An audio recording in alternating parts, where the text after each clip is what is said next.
The evening began the way all great gatherings begin in houses like the Voss estate, with the careful arrangement of beautiful things.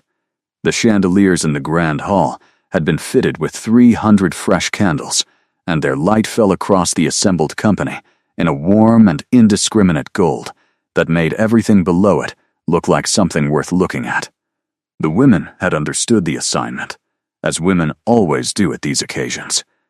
Having received the invitation with its formal script and its unspoken instructions, and having spent the weeks between the invitation and the evening translating those instructions into the appropriate, visible statement. Gold was the color of the season.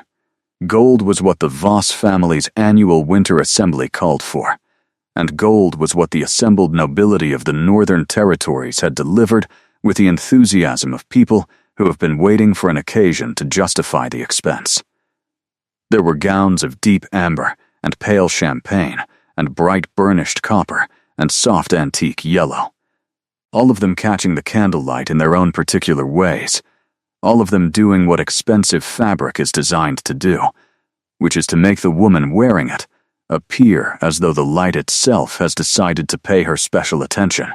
The hall was full of this light, and full of this gold, and full of the sound of 300 people engaged in the pleasurable business of being seen in the right place at the right time by the right people. Servants moved between the clusters of guests with trays of dark wine and small savory things on folded linen, and the musicians in the gallery above played something that was elegant without being obtrusive, which was exactly the correct calibration for an evening whose primary purpose was conversation and assessment rather than dancing. Lady Cecile Fontaine stood near the east pillar, with her amber gown arranged precisely as she had practiced arranging it in front of her mirror that afternoon, the fabric catching the light from the nearest chandelier in a way that was not accidental. She had arrived at precisely the right moment, which was to say 20 minutes after the doors had opened and the earliest guests had already established themselves, but well before the hour at which arrival begins to communicate indifference to the occasion. She had spent 4 years attending the Voss Winter Assembly, and she understood its rhythms with the expertise of a person who has studied a thing she considers important.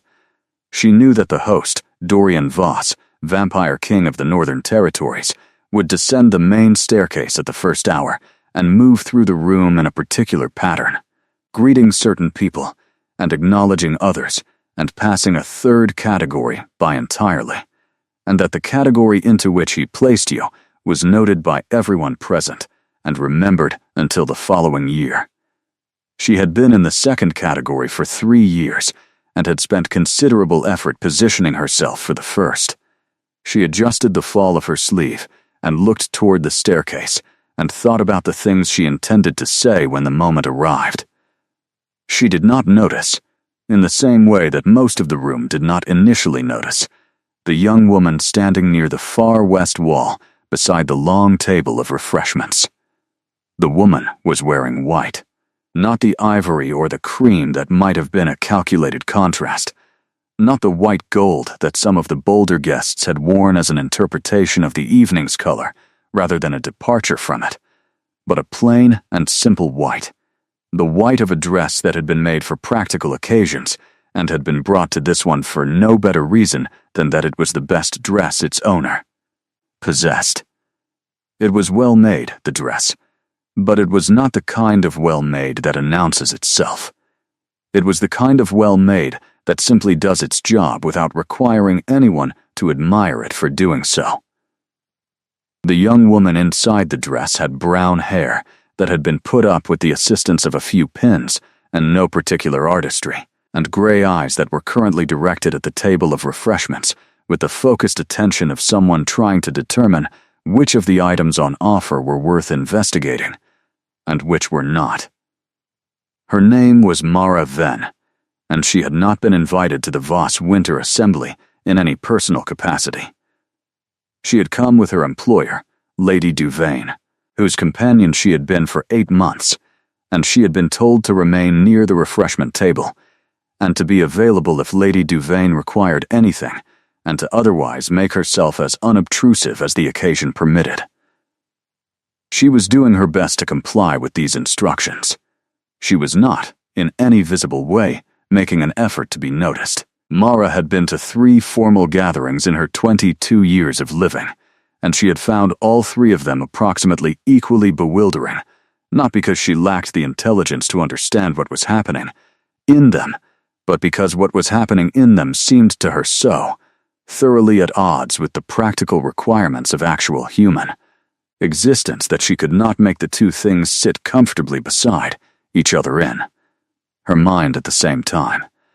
People at formal gatherings spent enormous amounts of time and money arranging themselves in specific ways, and then spent the entire evening performing the arrangement for other people who were simultaneously performing their own arrangements. And the object of the whole exercise appeared to be the establishment of a hierarchy that everyone already knew and had already established at every previous gathering of the same group, and which would need to be established again at the next one. She understood that there was something she was missing, some value in the exercise that her particular way of looking at things was not equipped to locate, and she was willing to accept this as a limitation of her own perspective rather than a failing of the exercise itself. She was not, as a general rule, dismissive of things she did not understand. She simply put them in the category of things she did not yet understand and continued with the things she did. What she understood this evening was that the smoked fish on the small rounds of dark bread was excellent, and that the pale wine being offered by the nearest servant was not as good as the darker variety she could see on a different tray across the room, and that the pillars in this hall were old and good, genuine stone, rather than the plasterwork imitations she had seen in newer houses, and that the musicians in the gallery above were playing something she recognized from a much simpler version her father had played on a small instrument in the kitchen of the house she had grown up in. She was thinking about this last thing, about the distance between the kitchen version and the chandelier version of the same piece of music, when she became aware that the quality of the sound in the room had changed. It had not become louder or quieter. It had become more directed. The particular ambient sound of 300 people engaged in 300 separate conversations had shifted, incrementally, and all at once, into something that was still the sound of conversation, but was now organized around a central point rather than distributed evenly through the space. She looked toward the staircase. He was descending it. She had not seen Dorian Voss before this evening. She knew his name the way anyone in the Northern Territories knew his name, which was to say completely, and from early childhood. The way you know the name of a mountain or a river, as a feature of the landscape that has always been there, and whose specific details you have never had occasion to investigate personally. What she had not known, because it was not the kind of thing that was communicated by a name, was the particular quality of his presence in a room. He was tall and dark-haired, and pale and severe, in the way that she had heard described by people who had seen him before, but the description had not communicated the specific and slightly disconcerting fact that he moved through a room of 300 people as though the room contained no obstacles worth navigating around. Not because he was arrogant, or not only because of that, but because he had the precise and unhurried movement of a person who knows exactly where they are going, and has already determined that nothing between their current position and their destination is going to alter either the direction or the pace. He reached the floor of the hall, and the room reorganized itself around him in the subtle and entirely involuntary way that rooms reorganize around certain kinds of people, and he began to move through the guests in the pattern that Lady Cecile Fontaine, had she been watching him instead of composing herself near the east pillar, would have recognized as his established route. The route of a man who has done this particular thing many times before, and has long since determined the most efficient path through it.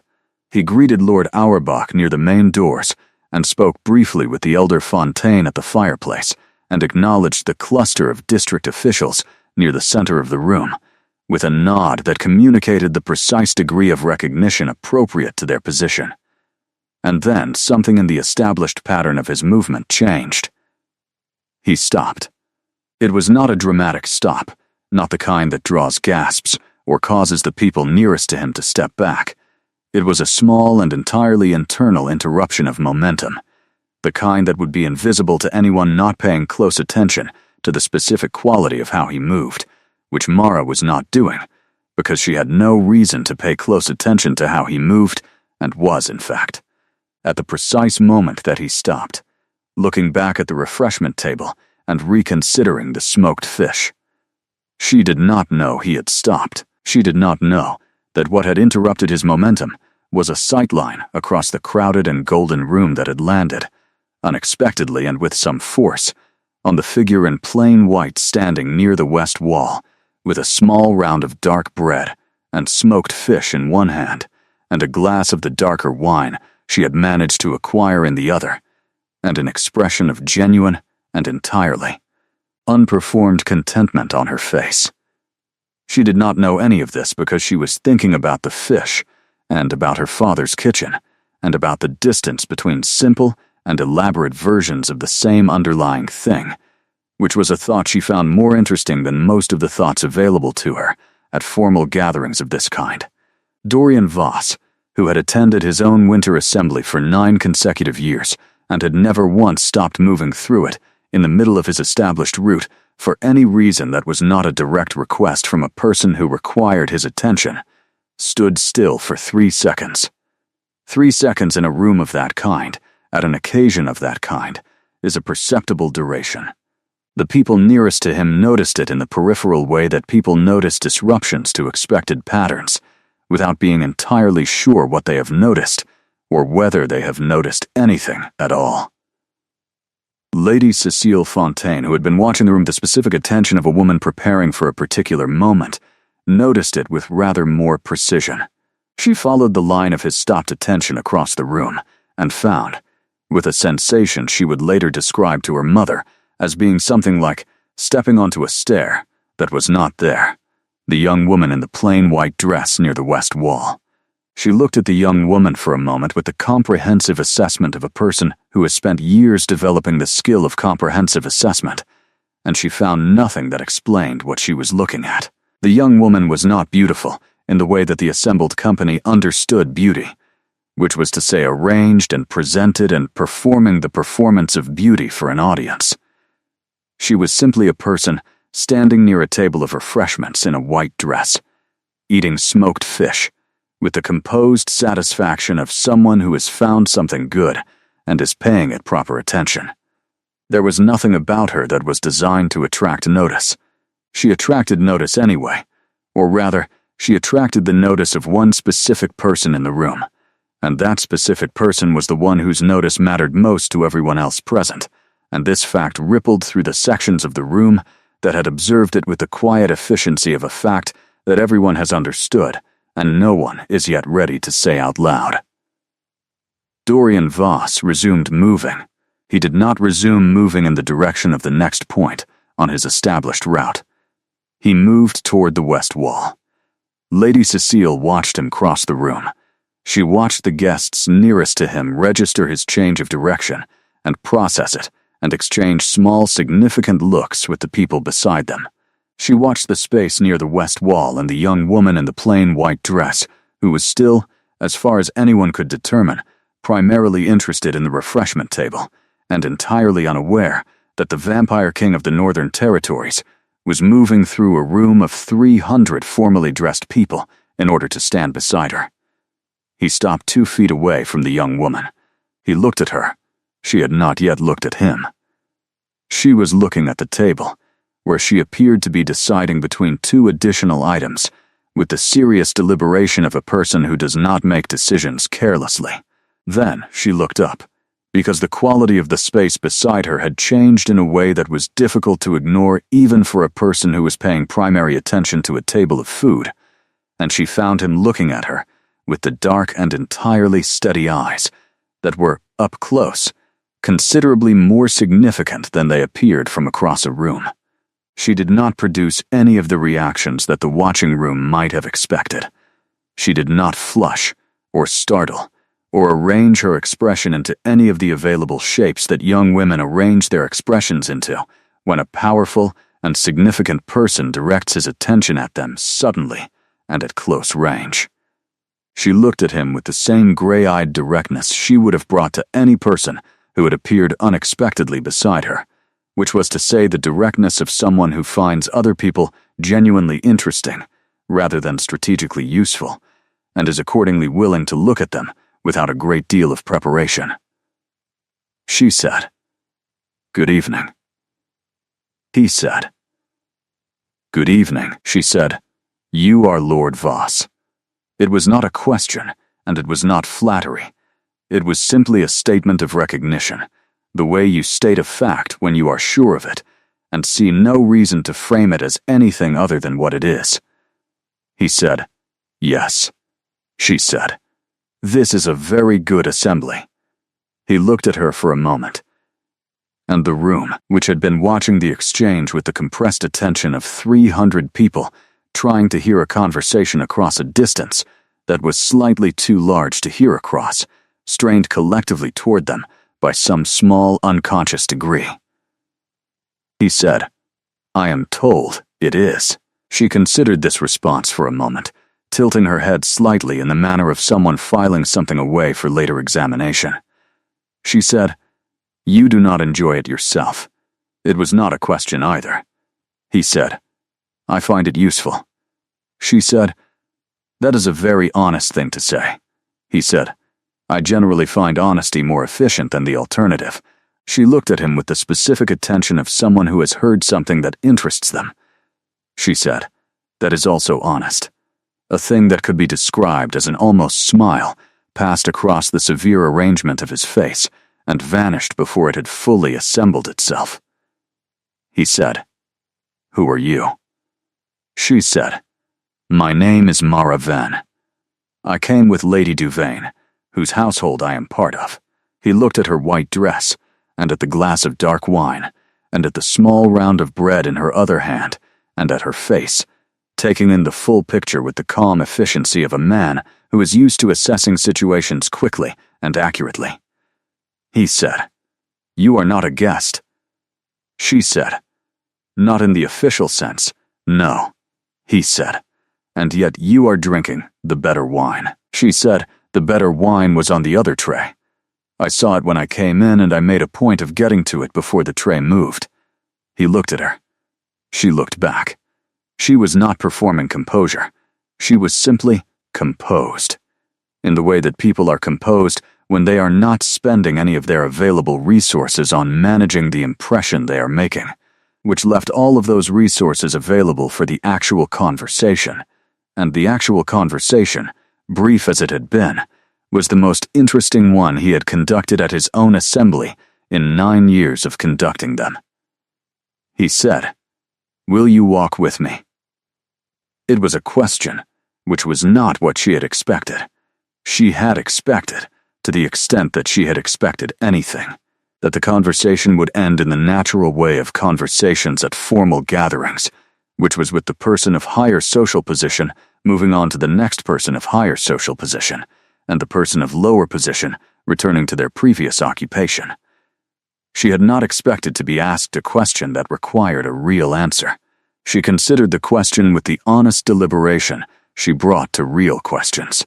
She looked at Lady Duvain's distant figure across the room, engaged in animated conversation near the fireplace, with 2 other women of similar vintage and similar enthusiasm for conversation, and she concluded that Lady Duvain was not going to require anything from her companion for at least the next 20 minutes.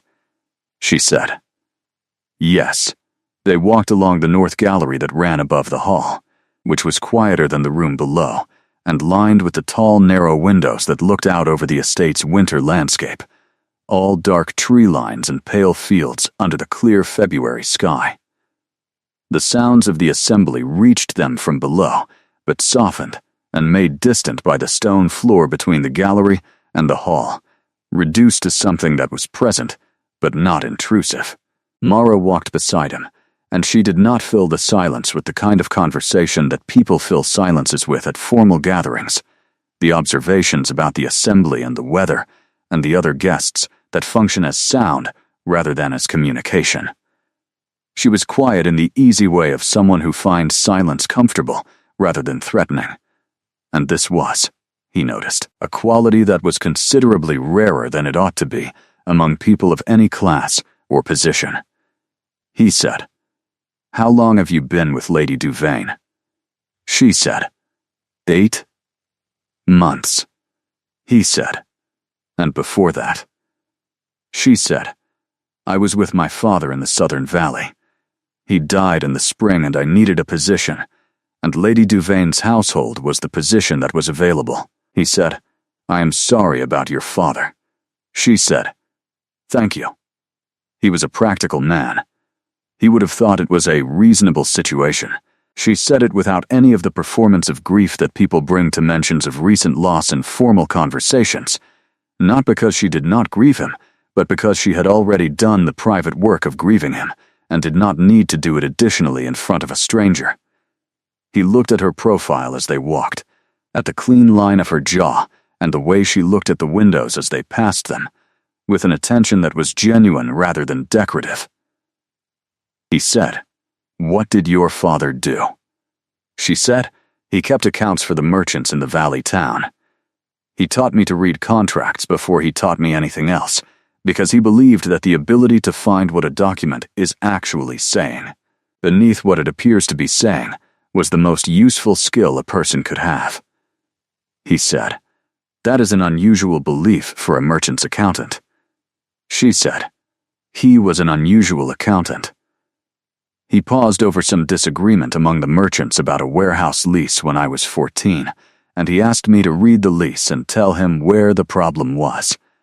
I found it in 40 minutes. He never looked at a contract again, without first asking me to read it. He stopped at the window at the far end of the gallery, and looked out at the dark fields. The candlelight from the assembly hall below cast a faint warm light through the gallery floor in thin lines between the stones, and Mara stood beside him at the window and looked out at the same landscape, and thought that winter fields at night had a specific quality of stillness that she had always found clarifying rather than bleak. She did not say this. She had not yet determined whether it was the kind of thing that belonged in this particular conversation. He said, "And what did you find in the lease?" She said, "The merchant who had written it had included a clause that gave him the right to renegotiate the storage rate at any interval he chose, provided he gave notice in writing. The notice period was defined elsewhere in the document as 7 days. 7 days is not enough time to move the contents of a warehouse. He effectively had the right to raise the rate to anything he wanted without meaningful consequence, because the alternative to paying the new rate was logistically impossible in the time allowed." He turned to look at her. He said, "How old were you?" She said, 14, he said. "And your father?" She said, "He had been looking at the lease for 3 days. He was a very intelligent man. He just looked at things directly, and this particular thing required looking at it indirectly to find the mechanism." He said, "How do you learn to look at things indirectly?" She said, "I am not sure it is something you learn. I think it is something you are. Or you are not. You either have the instinct for the thing that is hidden, or you see only the thing that is shown." He was quiet for a moment. Then he said, "Which do you prefer?" She looked at him. She said, "Which do I prefer about myself?" He said, "Yes," she said, "I prefer it. It is frequently inconvenient, because you see things that would be easier not to see, but I prefer it to the alternative." Below them in the hall, the evening continued in its established pattern. Lady Cecile Fontaine had recovered her composure and redirected her attention to Lord Aldrich Fenmore, who was an acceptable alternative and who seemed genuinely interested in the arrangement of her sleeve in the candlelight, which was at least a concrete and manageable outcome from an evening that had otherwise not developed as she had planned. Lady Duvain, near the fireplace, had consumed enough of the darker wine to reach the particular stage of her evenings at which all conversation became equally interesting and equally inexhaustible, which meant she was likely to remain contentedly occupied until the servants began collecting the empty glasses and the musicians in the gallery above indicated through a change in tempo that the assembly was concluding. No one had come to find Mara at the refreshment table. No one had noticed that she was not at it. Mara was aware of none of this, because she was in the North Gallery talking to Dorian Voss about honesty and indirection and the specific skill of locating the thing that a document or a person is trying not to show you. And the conversation had the quality that very few conversations have, which is the quality of being about something real and proceeding further into the real thing with each exchange, rather than moving laterally across its surface without ever getting any closer to it. He said, "You mentioned that the skill is inconvenient." She said, "Yes." He said, "Give me an example." She considered this for a moment, and then she said, "Lady Devane." He said, "Go on." She said, "She is a kind woman. She is genuinely kind, not performatively kind. When she was told her companion of 12 years had left her position to be married, she cried for 2 days, and she did not cry where anyone could see her because she was embarrassed by how much she had cared. I know this because I heard her, once through a door she did not know was thin." He said, "That is kind." She said, "Yes." She paused. She said, "She also invited me into her household 8 months ago as a companion, and it took me approximately 6 weeks to understand that what she wanted was not a companion in the functional sense, but someone to carry the weight of certain specific fears that she did not want to carry alone. The fear of rooms that are too quiet, the fear of mornings that arrive without any purpose attached to them, the fear of being a person who has become primarily historical, whose significance is located in what she was rather than in what she is now." She said, "I am useful to her. I keep the rooms from being too quiet. I give the mornings a shape. I am not unkind about it, but I see it clearly, and seeing it clearly means I can never not see it, which means the relationship is a different thing to me than it is to her." He was quiet for a moment. He said, "Do you prefer to see things as they are or as they appear?" She said, "That is not a real choice.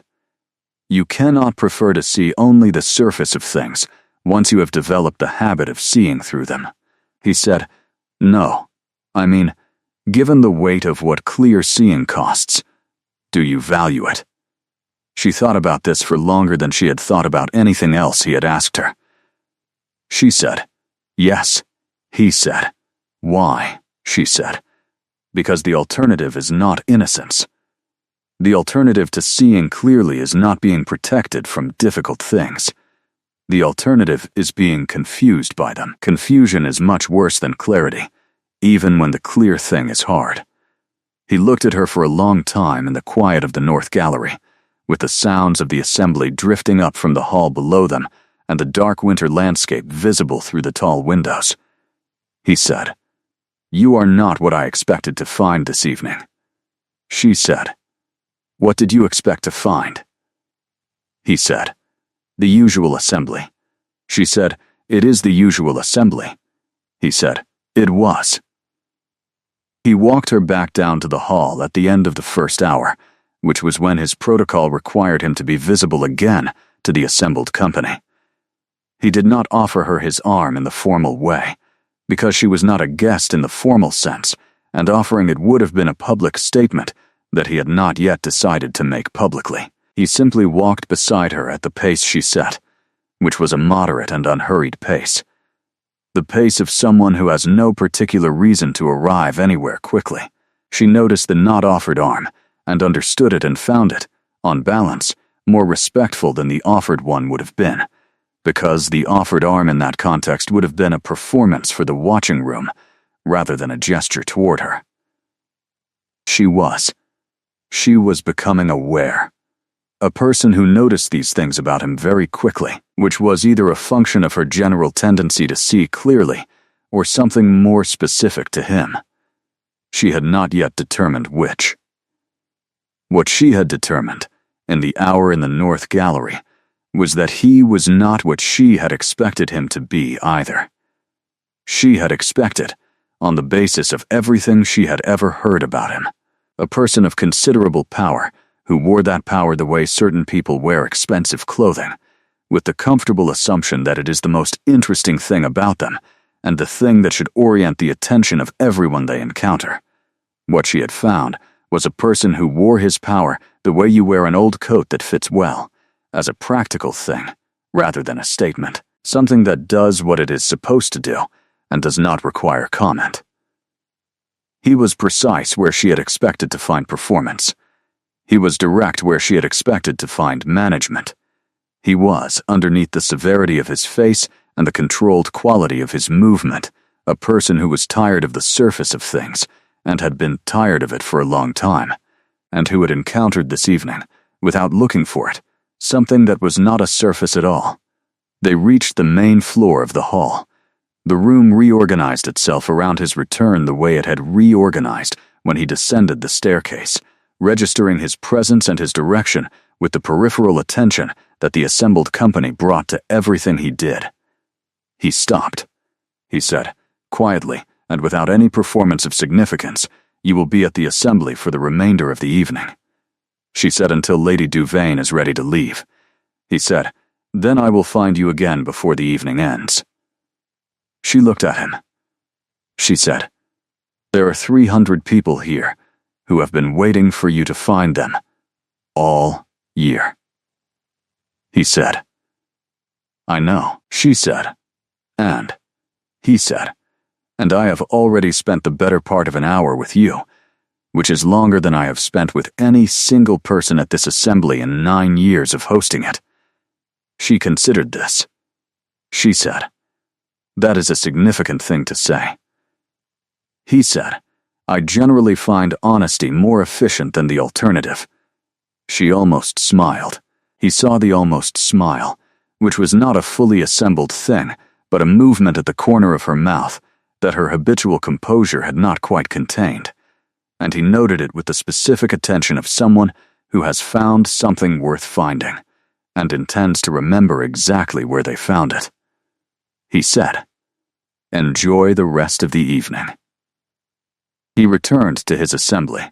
He moved through the room in his established pattern, greeting the people who required greeting, and acknowledging the people who required acknowledging, and the room received him with the warm and slightly relieved attention of a gathering that had been waiting for the occasion to proceed normally, and was glad to see it doing so. But twice, in the next hour, he stopped briefly in his movement through the room and looked toward the west wall, and both times he found what he was looking for, which was a young woman in plain white standing near the long table of refreshments, talking now with one of the younger servants about something that appeared to be making both of them genuinely interested, and looking, in all the gold and arrangement and performance of the assembled northern nobility, like the only person in the room who was exactly where she was supposed to be. Lady Duvain found Mara at the end of the second hour, flushed with wine and good conversation, and the particular satisfying tiredness of a woman who has spent an evening in her best element. She took Mara's arm and said, "There you are. I have been talking to Marchioness Aldine about the Southern water rights dispute, and it is considerably more interesting than it sounds." Mara said, "Most things are." Lady Duvain looked at her with the slightly unfocused affection of someone who is comfortable and a little warm from wine, and glad to have her companion back in her vicinity where she belongs. She said, "Were you bored?" Mara said, "No." Lady Duvain said, "You should have come to find me." Mara said, "You seemed fully occupied."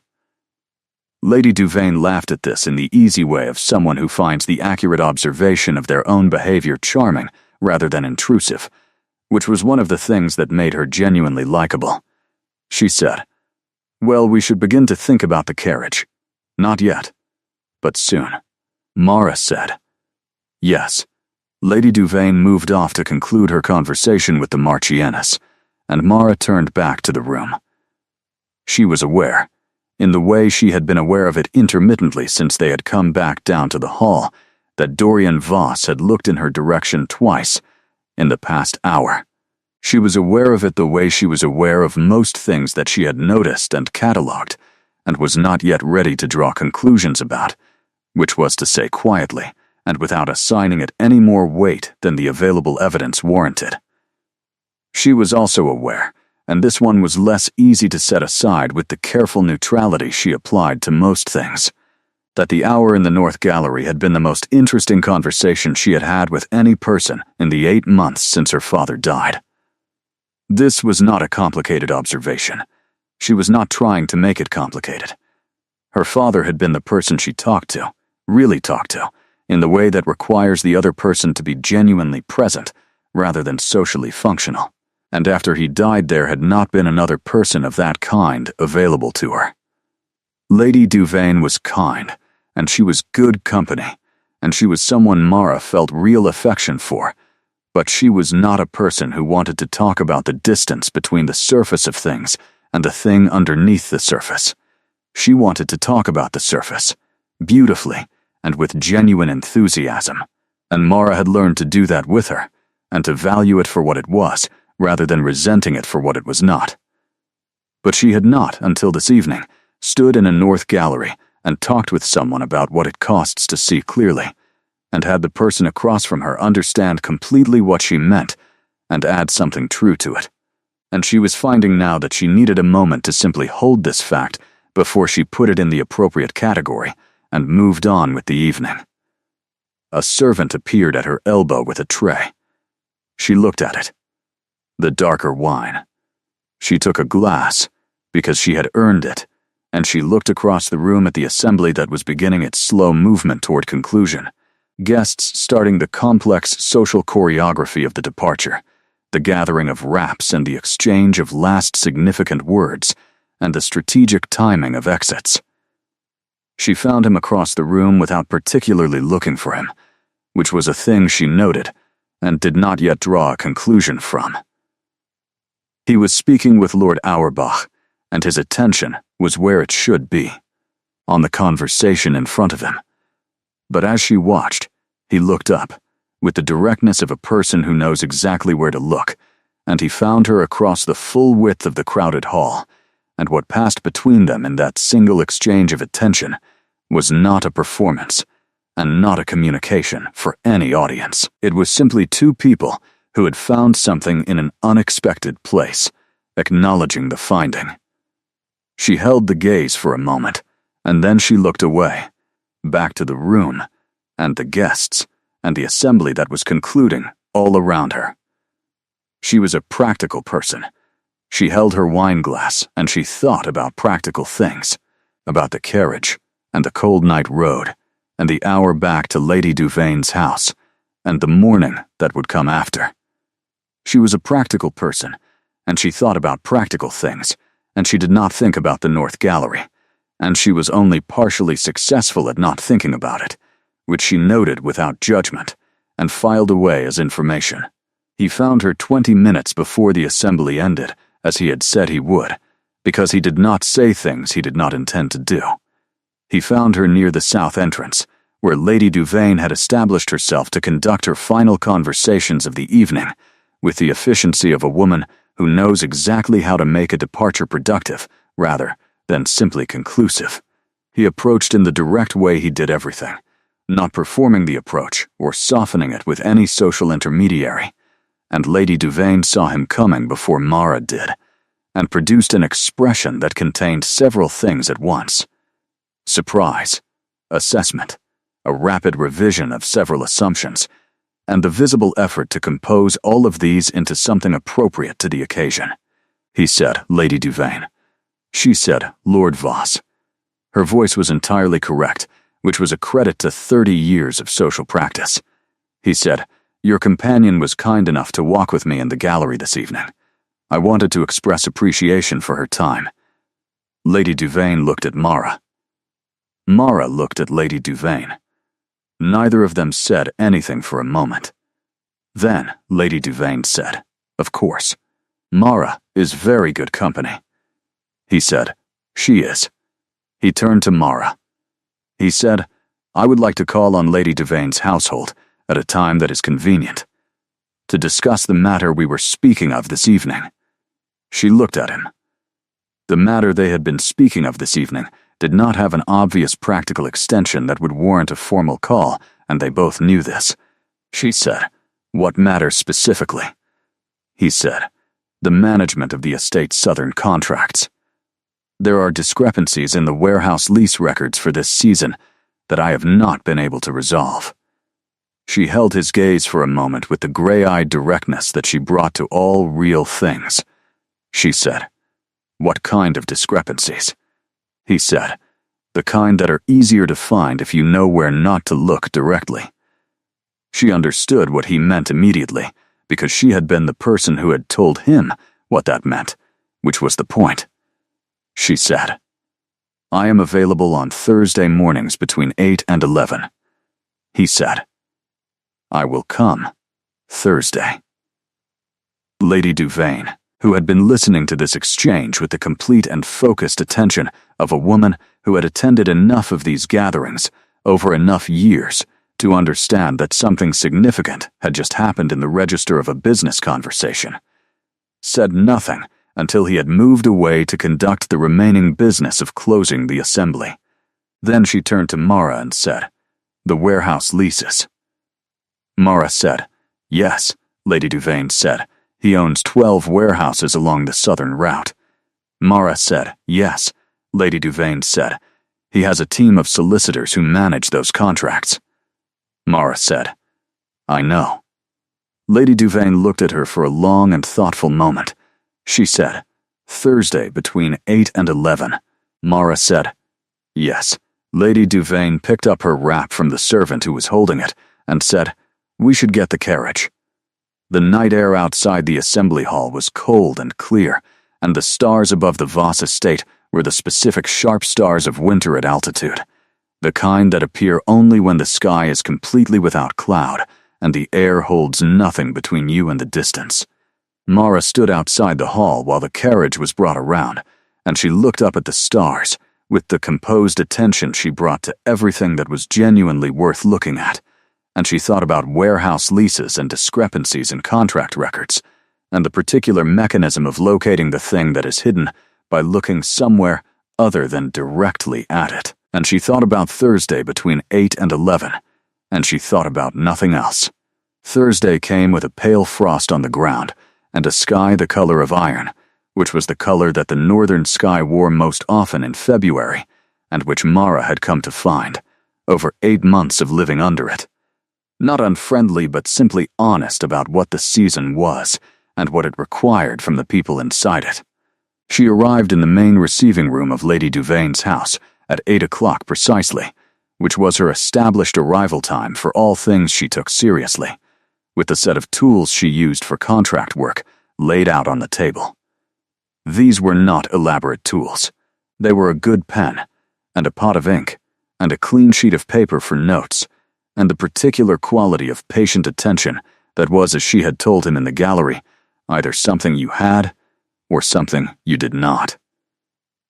Lady Devane had found reasons to be elsewhere in the house between 8 and 11, which was a courtesy that Mara noted and was grateful for, without making any occasion of it. He arrived at 8 minutes past 8, which was close enough to punctuality to communicate that he had made a real effort, and that other things had slightly intervened, both of which were true.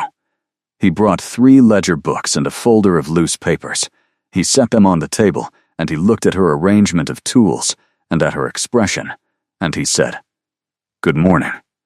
She said, "Good morning," he said. "I should tell you that the warehouse lease issue is real." She said, "I assumed it was."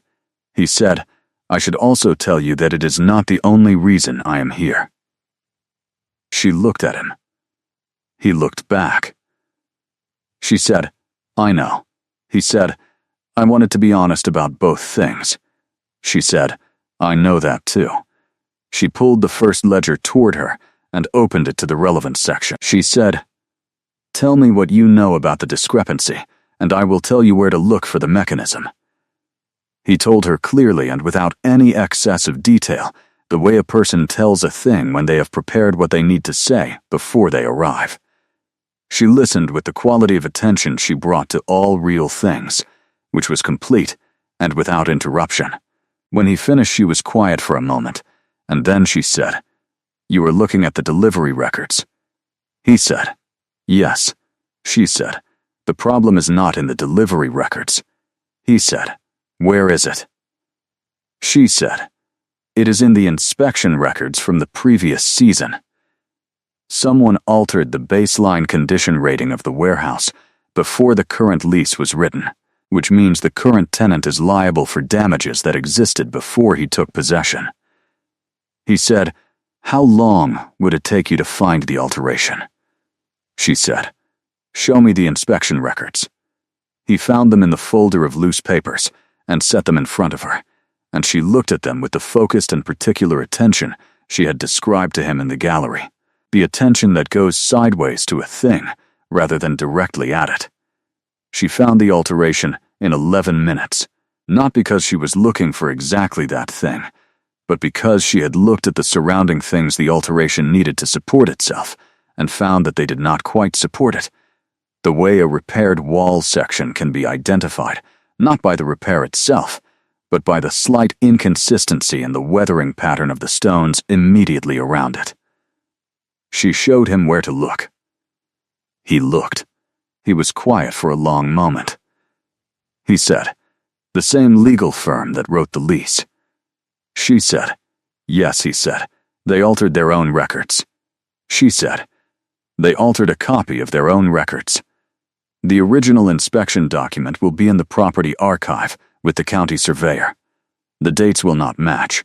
He looked at her across the table and its spread of papers with the specific expression she was beginning to be able to read, the one that meant he had registered something significant and was determining exactly how to respond to it. He said, "How did you learn to do this?" She said, "I told you." He said, "Your father taught you to read contracts." She said, "He taught me the skill, the particular application of looking sideways at a thing rather than directly, is something I found myself, over time.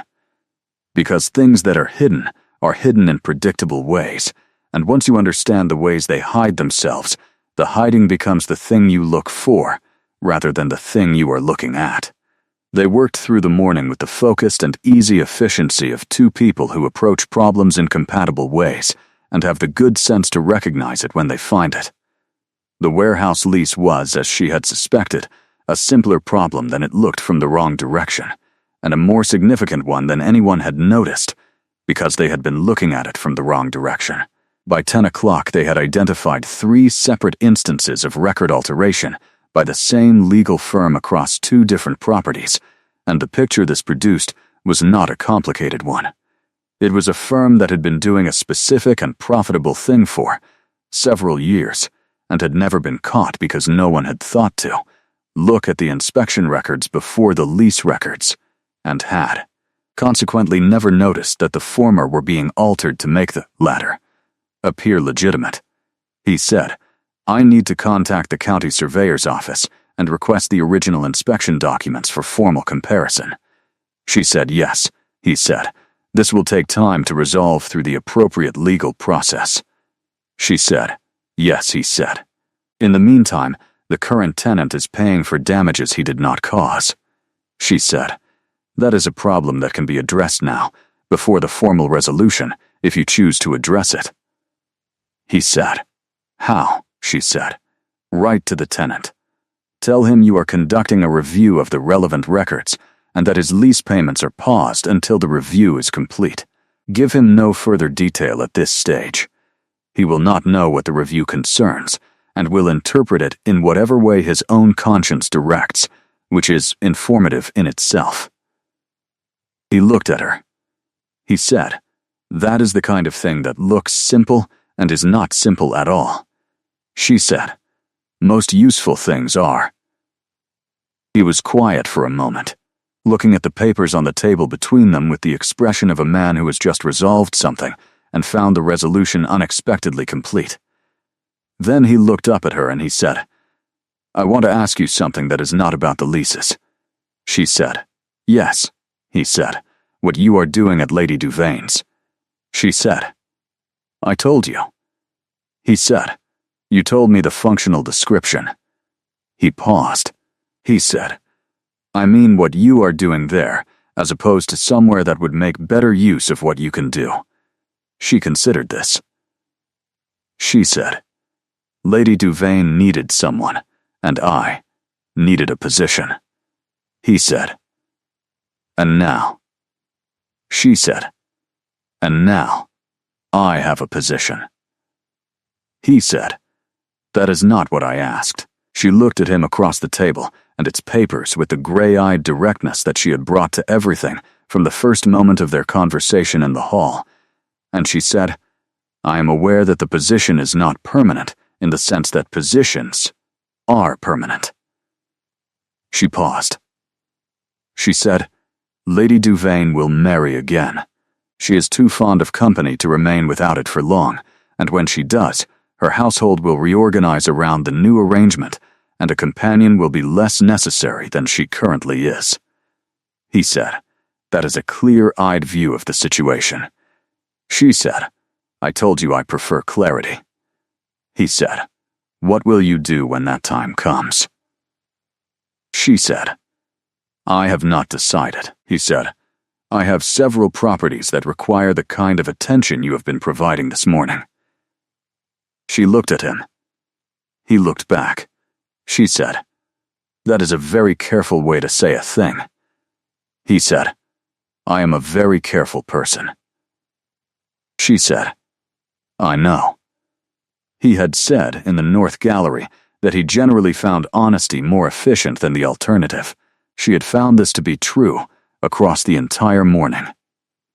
She had also found, across the entire morning, that the quality of his attention did not diminish over time, which was the thing she had found rarest in any person in all the years she had been paying attention to how people paid attention. Most people were present for an hour and then gradually elsewhere. He was simply and consistently present, in the plain and entirely unperformed way of someone for whom presence is not an effort. She said, I will consider it. He said, that is all I am asking for at this stage. She said, that is not quite all you are asking for at this stage. He almost smiled, the specific and genuine almost smile she had first seen in the hall when she had said the assembly was very good. He said, no, it is not quite all. Spring reached the northern territories slowly, the way it always reached high country, arguing with winter every step of the way. Mara noticed it first in the quality of the morning light, which by the time 3 months had passed from the evening of the winter assembly, had changed from the flat iron gray of deep winter to something that carried, on certain mornings, a sharper and more particular quality. Something that had made a decision about itself. She noticed it from the window of the room she was working in at the Voss estate, which had been her primary working location on Thursday mornings since January, and had, by degrees that were gradual enough to be almost invisible and significant enough to be unmistakable, begun to expand its hours. The Thursday mornings had become Thursday mornings and Thursday afternoons, and then Thursday mornings and Thursday afternoons and occasional other mornings when a specific matter required her attention, and then, by the end of February, a working arrangement that had been given a formal structure and a formal title at Lady Duvane's practical and entirely unsurprised suggestion. Because Lady Duvane was a perceptive woman who paid close attention to things that mattered to her, and had paid close attention to the expression on Mara's face on the Thursday evenings when she came home. The working arrangement was with the estate's legal and contracts department, nominally, and in practice, it was with Dorian Voss directly, because the contract discrepancies she had found in January had led to the discovery of 3 additional areas of irregular practice in the estate's southern property management, and the investigation of these areas required the kind of sustained and sideways attention that she had, and that the estate's existing legal team, who were capable and thorough people, were not constitutionally equipped to provide. She was good at the work. She had always been good at it. The difference was that she was now doing it in a place that was large enough for the full extent of what she was good at to have room, and the experience of this was, she found, quietly significant, in a way that she did not try to make smaller than it was. He appeared in the doorway of the working room on the morning the light changed, carrying 2 cups of tea. He set one beside the papers she was working through. He looked at the window. He said, "The spring is coming." She said, "Yes," he said. "There is a matter in the Eastern Valley that I need to look at in person today. I want you to come." She looked at the papers on the table, and at the cup of tea, and at him in the doorway. She said, "What kind of matter?" He said, "A road maintenance contract with a clause in it that the local contractor is interpreting in a way that I believe is not the intended interpretation, but that I cannot disprove without a second set of eyes on the original language." She said, "What does the clause say?" He said, "It says that the contractor is responsible for maintenance of all road surfaces within the designated route to a standard of safe passage for normal commercial traffic." She said, "And he is interpreting normal commercial traffic as excluding the heaviest vehicles." He said, "Yes." She said, "Which is wrong." He said, "I believe it is wrong." She said, "It is wrong. Normal commercial traffic in any road maintenance contract written in this region in the last 30 years refers to the full range of commercial vehicles licensed for use on public roads, which includes the heaviest freight carriers. The exclusion of any licensed category requires explicit language. If the clause does not contain explicit exclusion language, the exclusion does not exist." He looked at her across the room. He said, "I know." She said, "Then why do you need a second set of eyes?" He was quiet for a moment. The morning light through the east window had the specific and changed quality she had noticed earlier, the quality of a season that has decided to arrive. He said, "I do not need a second set of eyes on the contract." She looked at him. He looked back. He said, "The Eastern Valley is 12 miles from here, and the road runs through the old forest, which is worth seeing in the early spring. I thought you might like to see it." She held his gaze for a moment, with the directness she brought to all real things, and in the quiet of the working room, with the spring light coming through the window and the tea warm beside the papers on the table, she smiled. It was not an almost smile. It was a real one, unhurried and entirely genuine, the smile of a person who has found something she was not looking for and found it good. She said, "I will get my coat." He said, "I will have the horses brought." The Eastern Valley was 12 miles away, and the road ran through the old forest, and the spring was arriving in the way that real things arrive, without announcement and without performance, simply becoming true.